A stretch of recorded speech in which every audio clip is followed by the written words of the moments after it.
This episode is brought to you by Shopify. Selling a little or a lot? Do your thing however you cha-ching with Shopify, the global commerce platform that helps you sell at every stage of your business. Shopify helps you turn browsers into buyers with the internet's best converting checkout. 36% better on average compared to other leading commerce platforms. Get a $1 per month trial period at shopify.com/offer23. Hey, I'm Ryan Reynolds, owner of Mint Mobile, with a message for everyone paying big wireless way too much. Please, for the love of everything good in this world, stop. With Mint, you can get premium wireless for just $15 a month. Of course, if you enjoy overpaying, no judgments, but that's weird. Okay, one judgment. Anyway, give it a try at mintmobile.com/switch. New activation and upfront payment for 3-month plan required. Taxes and fees extra. Additional restrictions apply. See mintmobile.com for full terms. Ryan Reynolds here from Mint Mobile. Not only have I been the owner of Mint Mobile for the last few years, I've also been a customer. I don't know if you knew this, but anyone can get the same premium wireless for $15 a month plan that I've been enjoying. It's not just for celebrities. So do like I did and have one of your assistants switch you to Mint Mobile today. I'm told it's super easy to do at mintmobile.com/switch. New activation and upfront payment for 3-month plan required. Taxes and fees extra. Additional restrictions apply. See mintmobile.com for full terms. This episode is brought to you by Shopify. Selling a little or a lot? Do your thing however you cha-ching with Shopify, the global commerce platform that helps you sell at every stage of your business. Shopify helps you turn browsers into buyers with the internet's best converting checkout. 36% better on average compared to other leading commerce platforms. Get a $1 per month trial period at shopify.com/offer23. This episode is brought to you by Shopify. Selling a little or a lot? Do your thing however you cha-ching with Shopify, the global commerce platform that helps you sell at every stage of your business. Shopify helps you turn browsers into buyers with the internet's best converting checkout. 36% better on average compared to other leading commerce platforms. Get a $1 per month trial period at shopify.com/offer23. 'Tis the season to shine with H&M. Discover the holiday collection and find fashionable pieces for your wardrobe or for under the tree. Get inspired and dazzle with this year's glam. From tuxedo styles, bow detailed pieces, impressive prints, and more. From unforgettable looks to unforgettable gifts. With fashion finds to home decor, find it all at H&M. Treat your loved ones and yourself this season. Shop in-store or at hm.com. When it was more invasive in the beginning of like, I want to do this, I'm going to help you out with that. Like that to me was a little overwhelming. I'm still trying to figure out what the hell is going on with me and why am I feeling all these damn emotions? Why am I angered easily? Why am I I don't even know what the hell is going on with myself physiologically. And yet you want to just try to freaking insert all these different ideas and you want me to try to figure out what's going on and me come up with all the answers. And I don't even know what the hell is going on. I don't even have an answer to my own problems. Mm-hmm.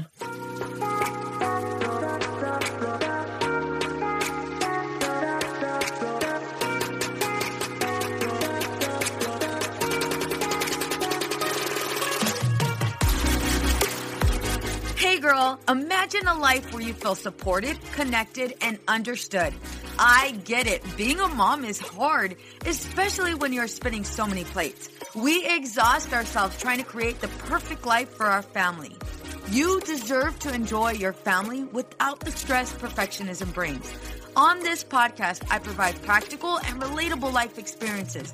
I teach women quick and easy-to-use strategies to help them reclaim their identity, reignite their marriage, and enjoy their children. If you're ready to be challenged, then pull up a chair, grab pen and paper, because it's about to go down. I'm Veronica Cisneros, a licensed marriage and family therapist, and this is the Empowered and Unapologetic Podcast.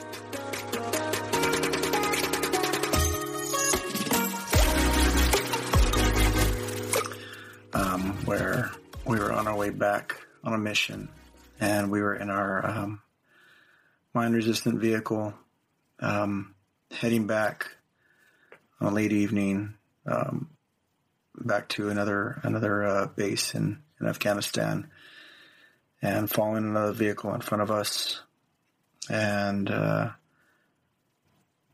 somehow we ventured off, I guess, off the trail in front of us, and ended up striking an ID under my side. Was under the passenger side, my vehicle. And I just remember everything, loud blast, just deafening. Just seeing vehicle parts and everything just blow up right in front of me, and just the instant shock, piercing, ringing my ears, hearing screaming in the vehicle, and our gunner falling inside the vehicle, black soot all over the front of the windshield, and just seeing everything kind of just and everything was just in disarray. I was trying to figure everything out. I'm feeling all over my body just to see, did I take any shrapnel? Was I okay? I was feeling all over my head, looking at my fingers to see, did I have on my fingers? Was there any bleeding coming from underneath my Kevlar? No, everything seemed to be fine. I was touching and feeling around to see if I had any internal damage or any damage from anything that may have, hit me or anything like that. Looking down at my legs, yes, they're still there. I see them. Looking down at my feet, okay, I still see them. I could feel them. I'm moving them. All right, I'm fine. Now let me look around and see if everybody else is okay. And I'm yelling to the back. At least I think I'm yelling loud enough that they can hear me, but I got my driver that's screaming at the top of his lungs. We're not going anywhere. He's mashing on the accelerator. I'm yelling at him to stop. The gunner's down, just holding his head. He's like a cockroach on his back, just rolling back and forth, yelling, because he's just in pain from the shock wave that hit him from the ID blast. And Corporal Cottrell, my radio, he's tending to Ren, our gunner, who's down on the ground, and he's assessing him. And then we're getting ready we're trying to figure out what the heck is going to happen, and I'm trying to figure out what are we going to do. And so I finally figure out what decision we're going to make. And so I call ahead. I have our convoy push out ahead to get out of the kill zone. The vehicles behind us, I'd have them push back behind us to get away from us, to make sure that they're not within our kill radius. And then I call for a vehicle from our rear to come sweep around us from the rear of the convoy. And they come up and they provide escort for a wrecker. And we have a mechanic that's with them. And they come up and they take a look at us. And then so kind of fast forward, we're just all in shock. And we're in good enough shape to get the hell up out of there. We provide security. We're doing our 5s and 25s outside the vehicle, which is just, we get out. The first step out of the vehicle is the scariest because you don't know what's beneath you, what's beside you. It's just powdery dirt, like snow. So you don't know what's safe and what's not. And we're just walking and trying to make sure, praying to God that you don't step on anything. And just searching all around everywhere. There's nothing around. It's dark. It's quiet. There's lights in the distance. There's things moving in the distance. But you can't really see anything. And we get back in. We get out of there. Everything's taken care of. We get out of there. We get back we finally get to the base. and to Eddie and Shagazi. And our doc does an assessment, does what's called a MACE exam. And he does checks for our alertness, orientation, looks at our pupils, has us memorize some words. We go through some exams, go through concussion protocol, see how we're doing, has us reiterate and state back the words, does some kind of, I think we had to do some math problems or something. It's just a bunch of cognitive and mental tests just to see what our current state is in, see how we're doing, ask us if we passed out, if we remember passing out, any liquid or anything, do we find anything like that came out of our ears? So we go through a series of tests, and then after that, we wait and we sleep the night off there. And the next morning we wake up and we head back. And so that's the first time that something like that happens. That next day, I call my wife. I get back. I'm still in shock. And I get back and we get accountability of everybody and everything, and everybody on my vehicle. We're all in shock. And by this time, some of our guys have already been hit by IEDs as well. And, we're just another one that gets hit during the tour out there.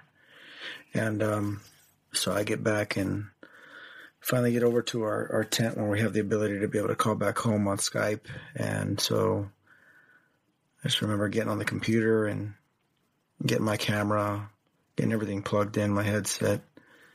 And I get on the camera and there was no faking it. My wife knew something was wrong.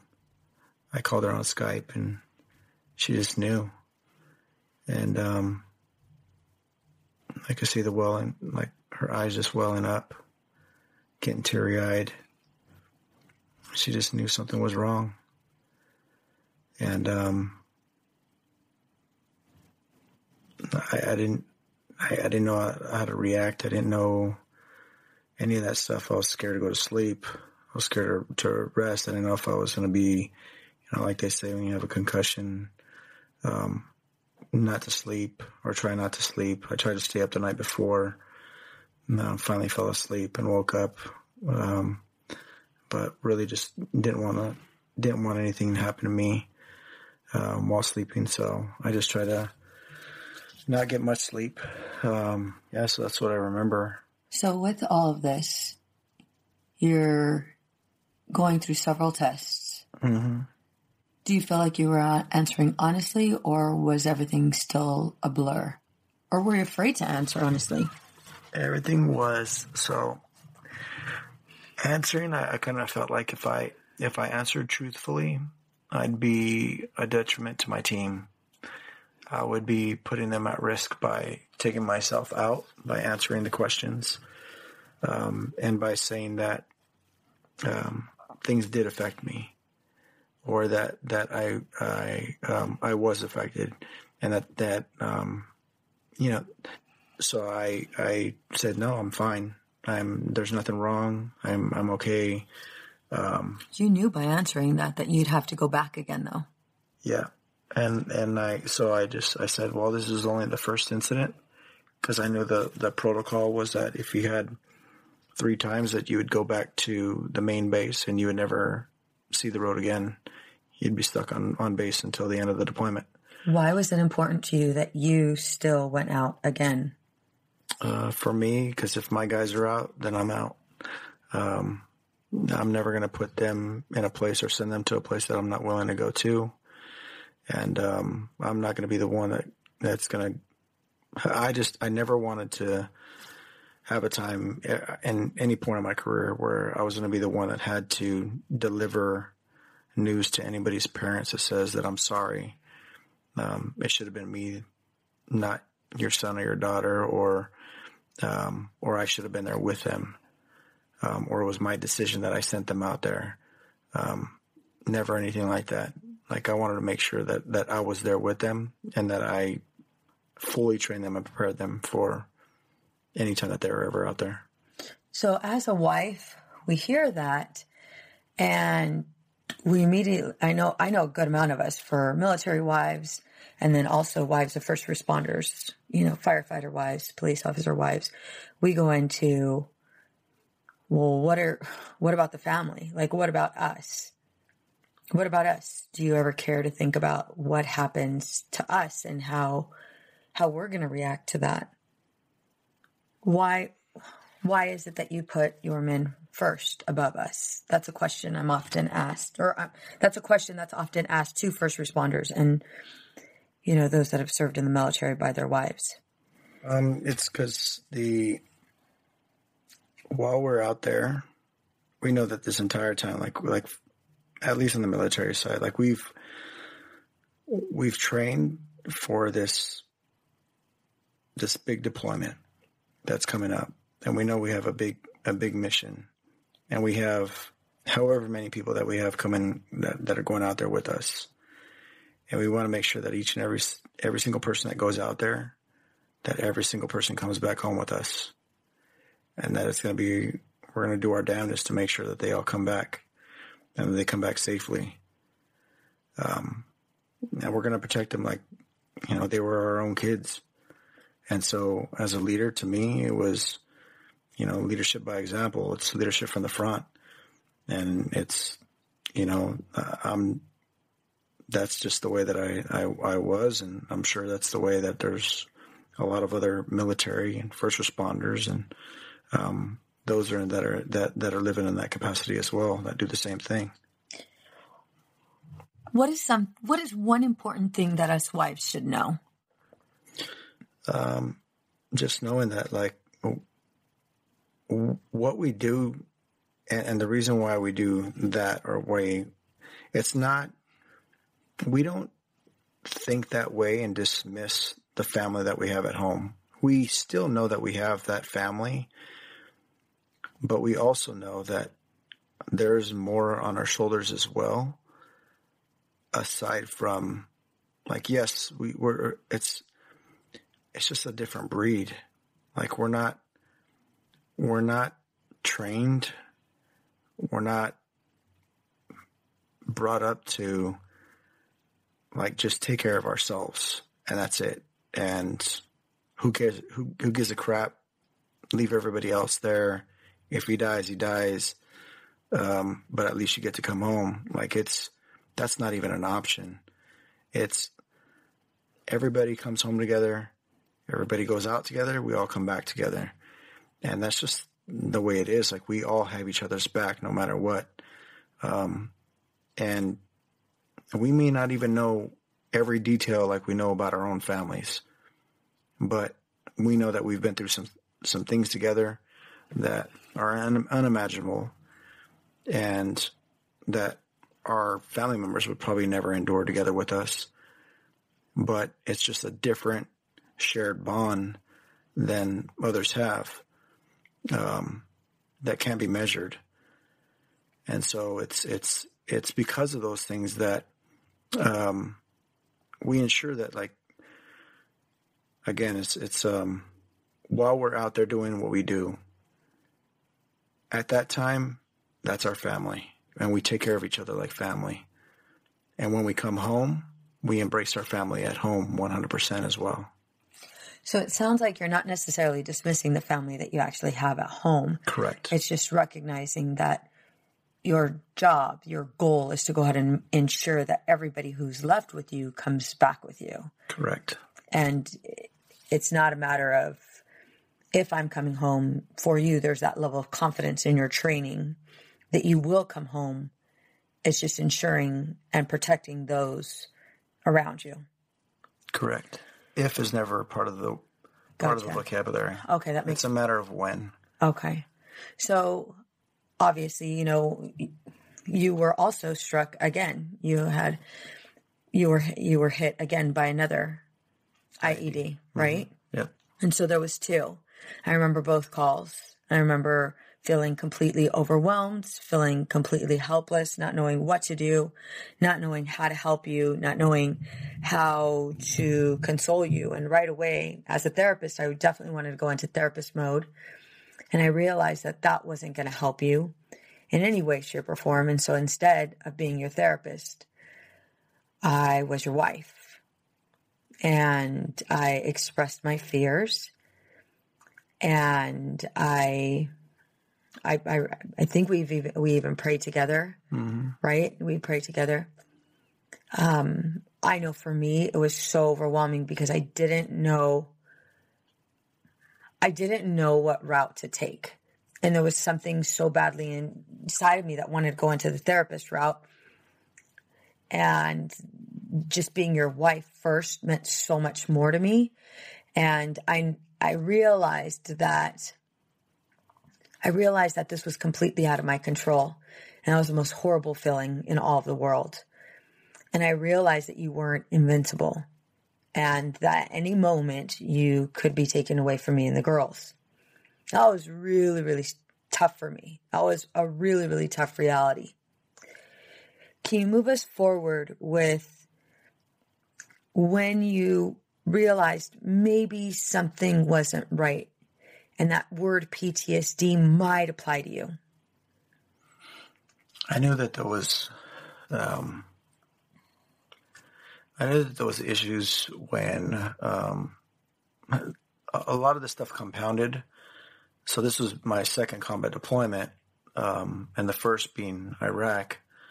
Iraq was a culture shock too, just from day one, back in 2005 and 2006, and being hit with like varying throughout an entire deployment, varying days of just getting hit with mortar rounds on our base constantly, which is just rocket fire on our base.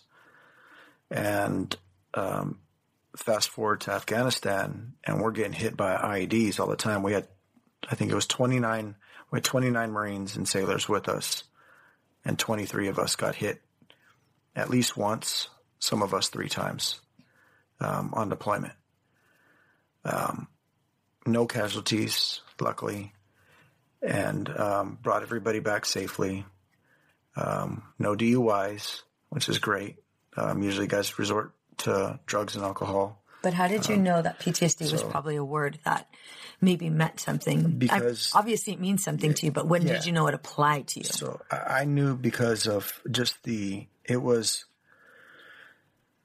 just the like being short fused. It was not knowing how to respond, like anger out of nowhere, frustration,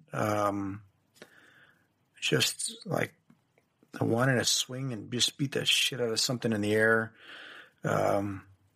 Just mad for no reason, sad, like highs and lows, just anxiety, like there's no other, incredibly hypervigilant, like always looking at exits, always looking at my surroundings, looking at everything as a threat, at everything as a risk. Heart was always racing, had headaches. Mm-hmm. My eyes were always hurting. And I think that was part of just the like concussion related, just like sensitivity to light and things of that nature. I think that's all part of that.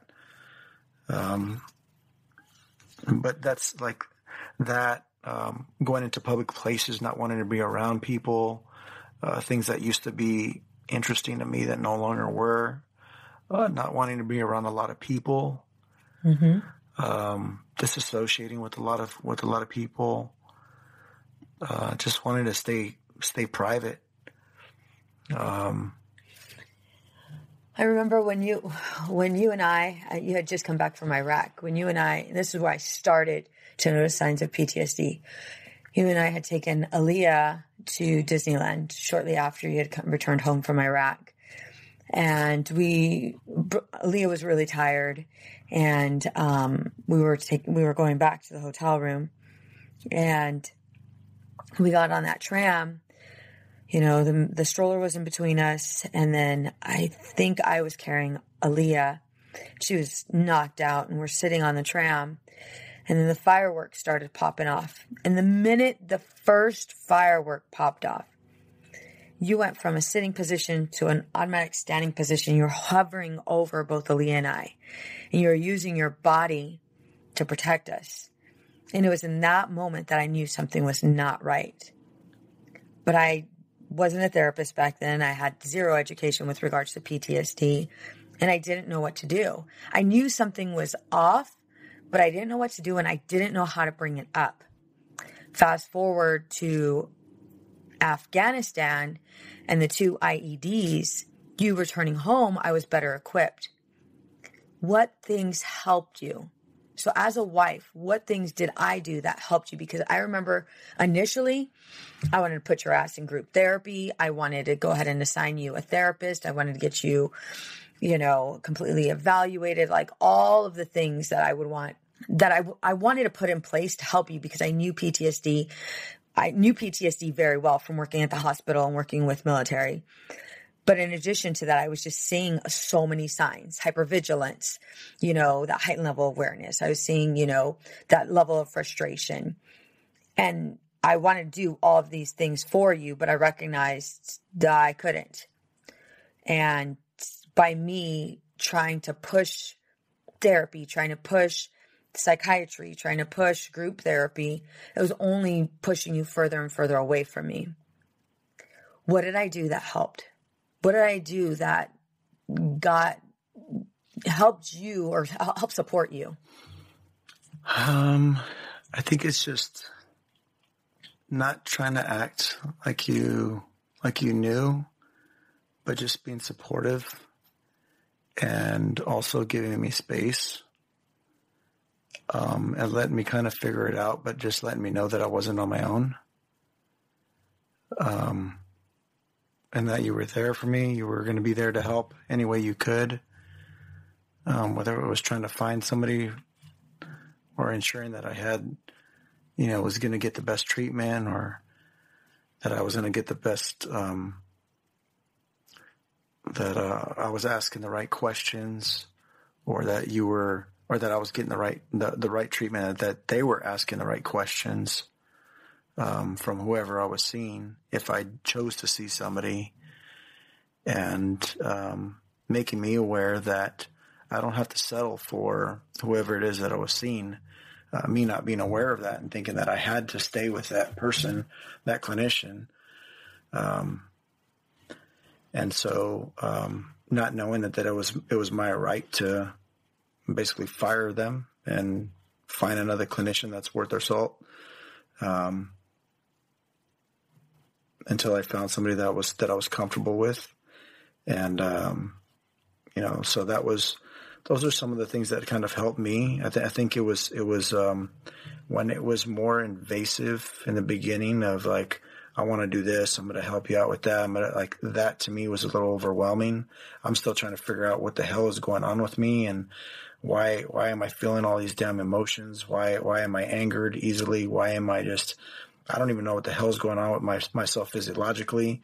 And yet you want to just try to freaking insert all these different ideas, and you want me to try to figure out what's going on and me come up with all the answers. I don't even know what the hell is going on. I don't even have an answer to my own problems. Mm-hmm. So that was a little overwhelming. So once you gave me space, and there was a couple of times that you had to remind me, I'm not the enemy. Don't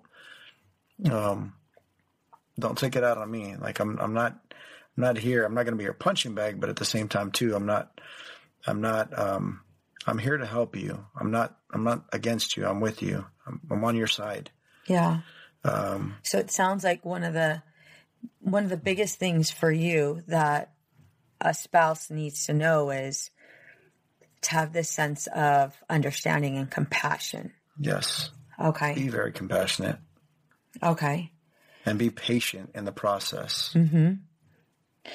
The other thing we mentioned, a second item that we mentioned, is making sure that if you do get professional help,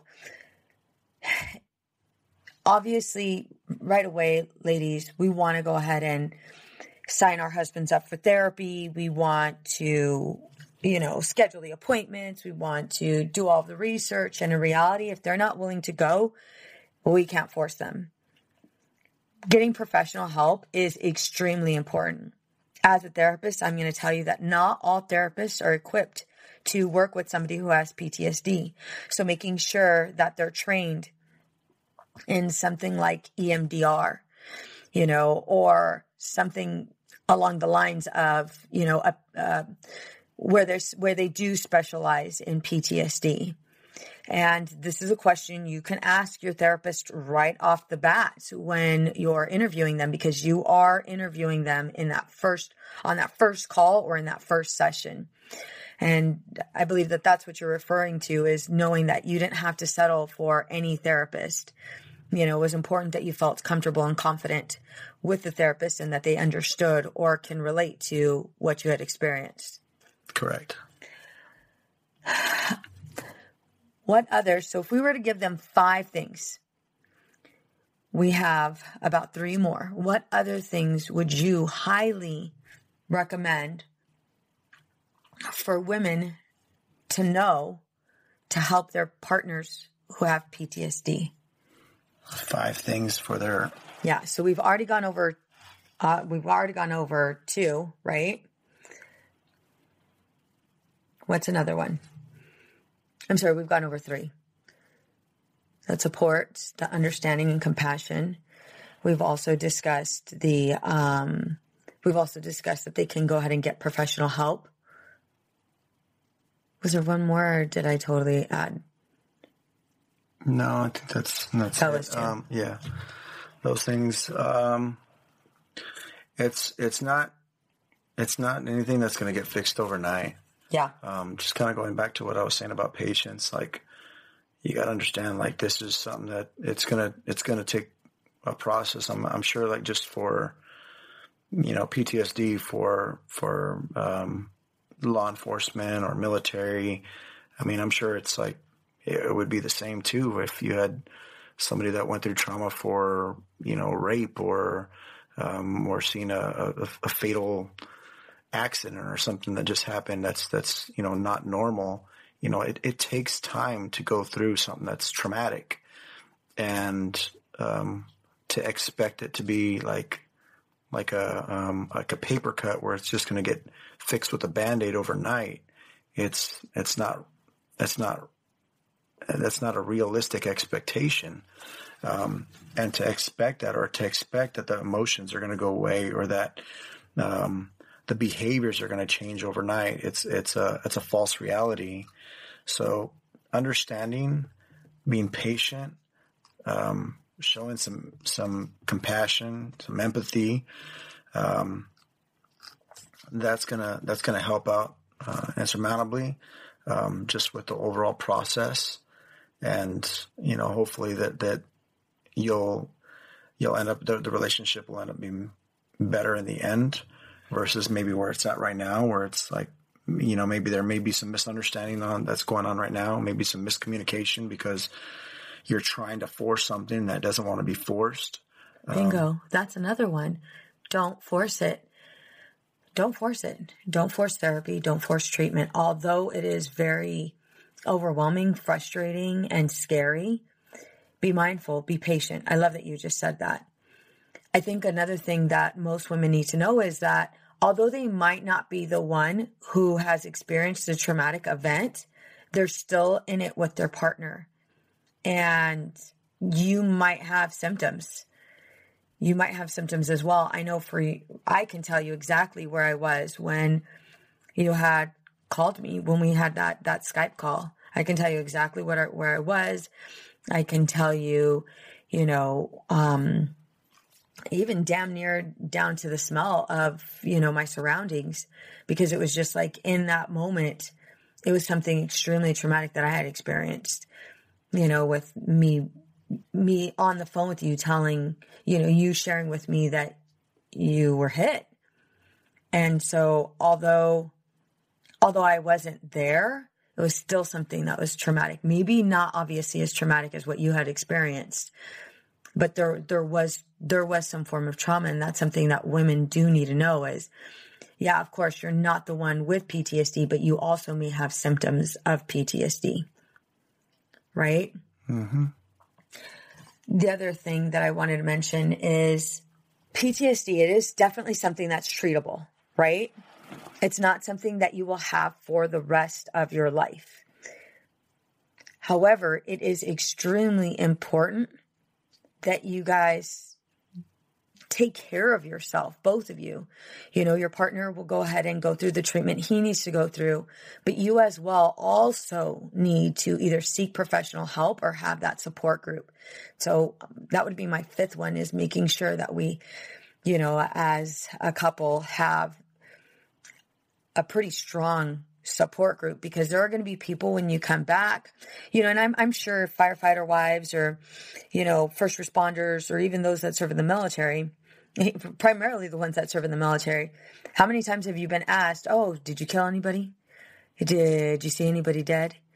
Did somebody shoot at you? And oftentimes what people don't understand is when you're asking a first responder, you're asking somebody, a service member, somebody in the military, these types of questions, you are also asking them to relive a traumatic situation just so you can have a freaking story to share with somebody else. Those are not the people that you want around you for support. If somebody wants a story, have them watch a freaking movie.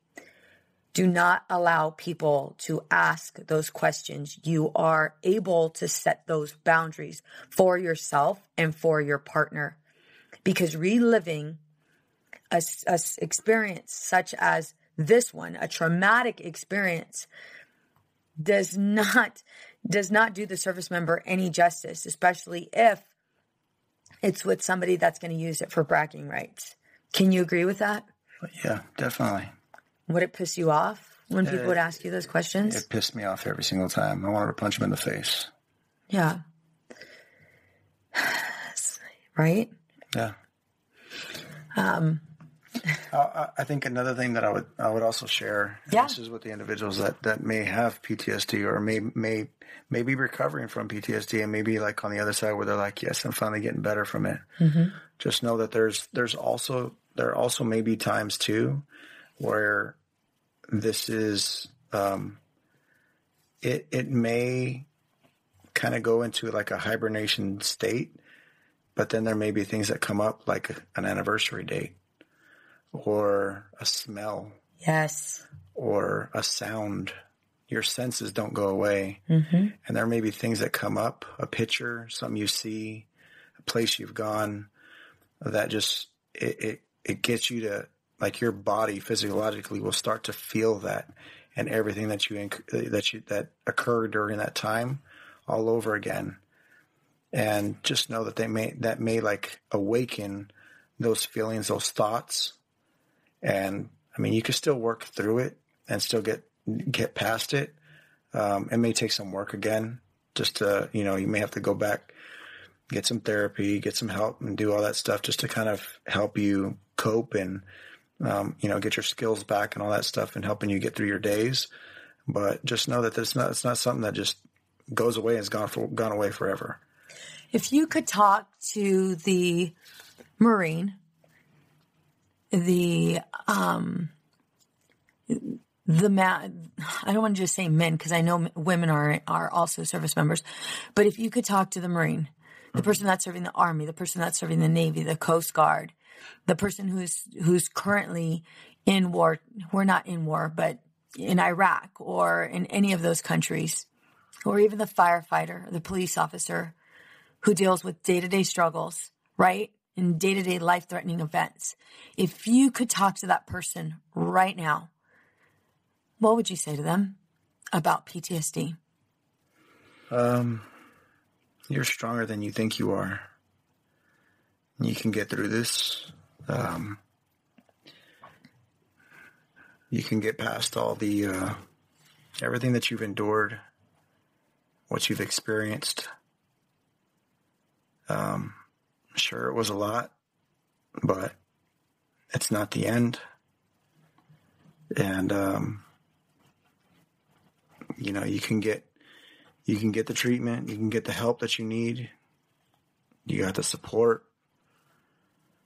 And there's plenty of resources that are out there to help you. And, you could come out, on the other side, and whether it's picking up a phone, calling a friend, taking a trip or going to go see a professional, just making a choice to get past this and to seek help. You have that ability to get past this, and just know that you have that ability, and that this isn't the end. And I know that a lot of times that with things like PTSD, or people that have struggled with it, especially severe PTSD, that sometimes it may take a turn for the worst. And there's things like the suicide prevention hotline, where you can call that number. There's resources that are out there for that, where you could talk to professionals.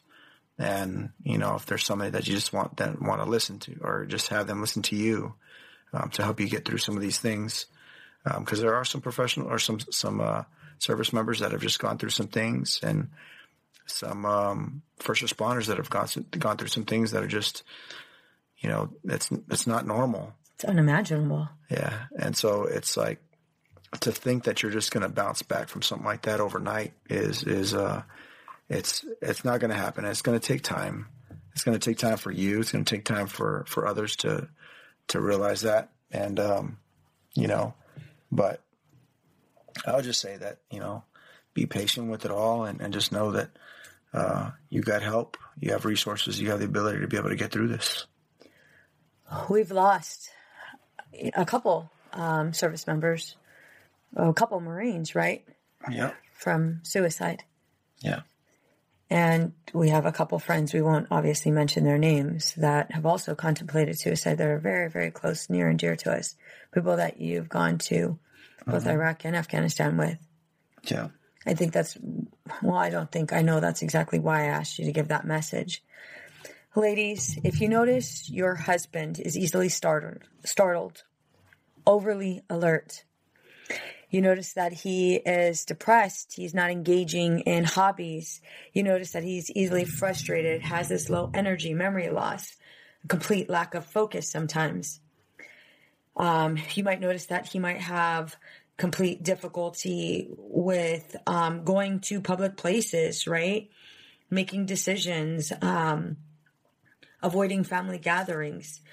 You might notice that, again, he's easily triggered, easily frustrated.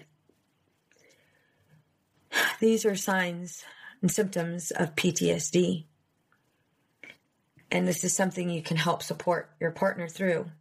I'm going to go ahead and read from the DSM. Now, I'm not going to read all of it, and I want to be very clear. I'm not going to read all of, the criteria for PTSD. And the reason why I'm not going to read all of it is because any of us can be diagnosed with certain diagnoses. And if it's not being given by a trained professional, if you are not given that diagnosis by a trained professional, then that diagnosis does not exist for you. However, I'm going to read a couple signs, and I'm not going to go all the way through because I don't want anybody to be misdiagnosed. However, I also want to make sure I provide you this information for educational purposes. So for PTSD, which is also known as post-traumatic stress disorder, here are some criteria. This is not all criteria. Exposure to actual or threatened death, serious injury, or sexual violence. Presence of the following: intrusion symptoms associated with the traumatic event beginning after the traumatic event occurred. There's other criteria listed that I'm not going to go into. Again, I'm just giving you a summary. Persistent avoidance of stimuli associated with the traumatic event beginning after the traumatic event occurred, as evidenced by, and it gives criteria, negative alterations in cognitions and mood associated with the traumatic event, beginning or worsening after the traumatic event occurred as evidenced by, and it also gives criteria, marked alterations in arousal and reactivity associated with the traumatic event, beginning or worsening after the traumatic event occurred. And then it goes into duration of the disturbance. And then it goes into so much more criteria. The reason why I gave you all of those is because, again, I want you to know if your husband, your partner, is struggling with some of these symptoms, then it's time to seek professional help. Willie earlier had mentioned suicide prevention hotline. Believe it or not, somebody who's struggling with PTSD, they tend to believe that they are a burden because there's so much that has changed. They're easily frustrated. They're easily overwhelmed. They're extremely hypervigilant. And the change is noticeable by their partners and by their friends. And people tend to ask, what's wrong with you? Versus what has happened to you? And so the service member might feel like the family might be better off without them because of the nightmares, which also go into night terrors. Your partner might wake up in the middle of the night and not know where they're at. They might get flashbacks. Again, the service member believing that something's wrong with them. There is nothing that's wrong with them. They need professional help. If you feel like your partner is struggling with suicidal thoughts, it is extremely important that you ask them, are you suicidal? If they are, they will tell you. The suicide prevention hotline number is 1-800-273-TALK. That is 1-800-273-8255. If your husband's listening to this, and I'm speaking to you directly, I understand that what took place was very overwhelming for you. And it's hard to admit that you might have been scared. And you do your best to go ahead and brush it under the rug and pretend like it doesn't bother you. And for some reason, in the middle of the night, that picture, that memory pops up. And it's very difficult for you to go ahead and distract yourself or try to come up with some other image. You might battle with that. You might find yourself yelling at your kids more. You might find yourself yelling at your wife. I recognize that you do not mean to be this person that's angry all the time. But if we were to look at it, that anger is actually sadness or fear. And this is something that you don't do alone. As a therapist, we are here to help you. We are here to walk you through it. We are not here to ask for stories. We're here to help you process through this past pain so that you can live your life, so that you can reconnect with your loved ones. If you are listening right now, I want you to know that you are not alone. There are other people that struggle with this. Hence the reason why Willie and I we decided to record this podcast, especially with Veterans Day coming up.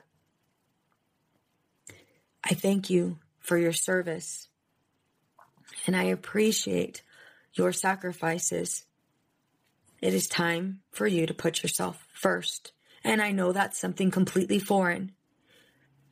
But if you do not put yourself first, your mental health first, then your family will suffer from it. And I know that's not your intention. The minute you seek help, things get better. And your symptoms of PTSD will start to subside. Babe, do you want to add anything else? No, I just say that, with Veterans Day coming up, I just want to say that to all the veterans out there, thank you for your service. Thank you for the service that you've provided for this country, and for all the law enforcement officers, for all the first responders, those wearing a uniform, scrubs, or what have you. Thank you for your continued service on a daily basis, and, doing the things that at these times and these days sometimes seem thankless. And from the bottom of my heart, I thank you for all you do, and will continue to thank you for all that. All right, you guys, I hope you stay safe. And again, if you need help, you can access help by going to psychologytoday.com. You can access a therapist on there. If you are in California, you can go to outsidethenormcounseling.com, and that is my practice. We will then assign you with a therapist that will meet your needs and will help guide you through this process. Again, we are praying for you guys. Bye for now.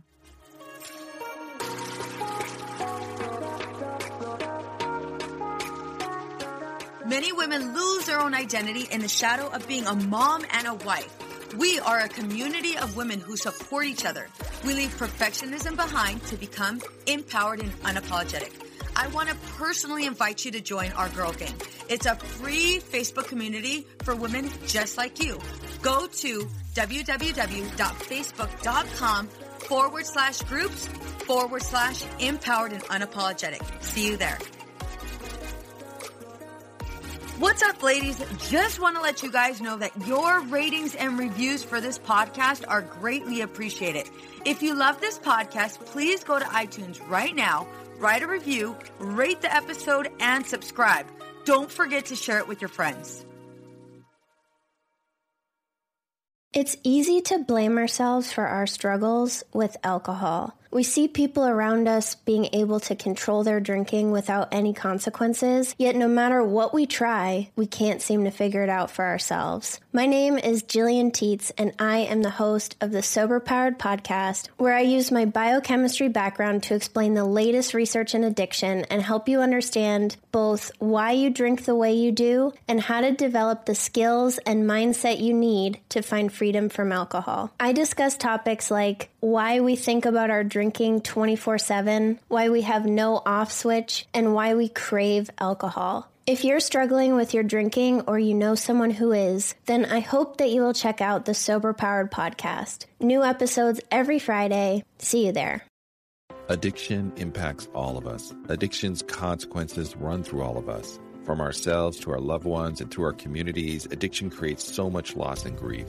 My name is Dwayne Osterlin, and I'm the host of the Addicted Mind podcast, a show featuring personal stories, expert guests, and vital information about addiction and addiction recovery. We'll talk with leading treatment providers to discuss the latest research and treatment options for this devastating disease and advocate for mental health awareness. We discuss topics like the importance of creating a community of support to helping loved ones to some of the latest research on psychedelic medicines. The Addicted Mind podcast has been about creating hope, listening to stories of many amazing people that have overcome addiction and are thriving. If you or a loved one is struggling with addiction, subscribe to the Addicted Mind podcast wherever you get your podcasts, or check out theaddictedmind.com. New episodes every Monday. See you there.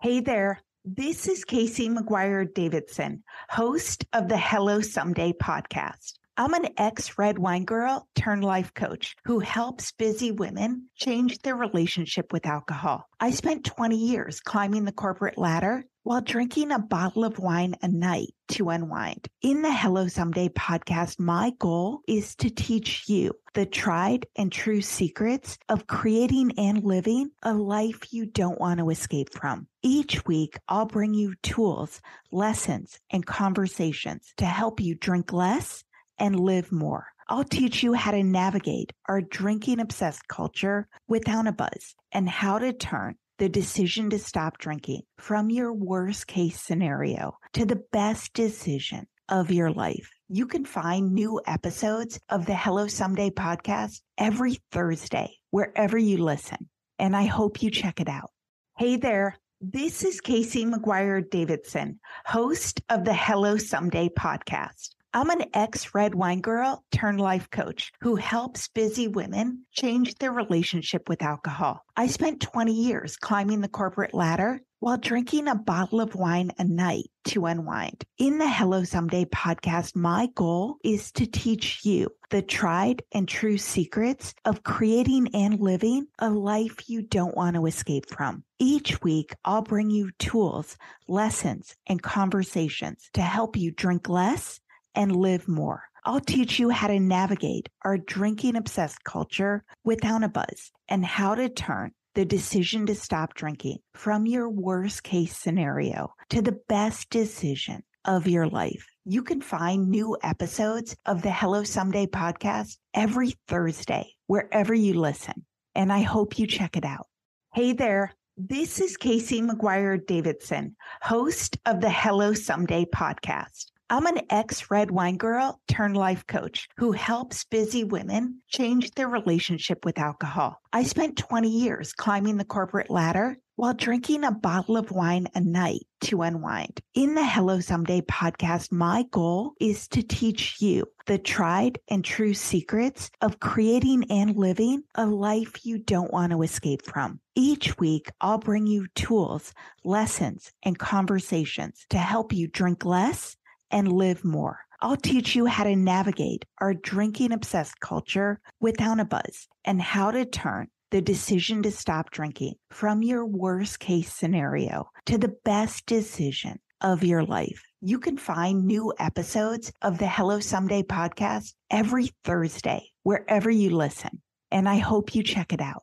Hey there, this is Casey McGuire Davidson, host of the Hello Someday podcast. I'm an ex-red wine girl turned life coach who helps busy women change their relationship with alcohol. I spent 20 years climbing the corporate ladder while drinking a bottle of wine a night to unwind. In the Hello Someday podcast, my goal is to teach you the tried and true secrets of creating and living a life you don't want to escape from. Each week, I'll bring you tools, lessons, and conversations to help you drink less and live more. I'll teach you how to navigate our drinking-obsessed culture without a buzz and how to turn the decision to stop drinking from your worst case scenario to the best decision of your life. You can find new episodes of the Hello Someday podcast every Thursday, wherever you listen. And I hope you check it out.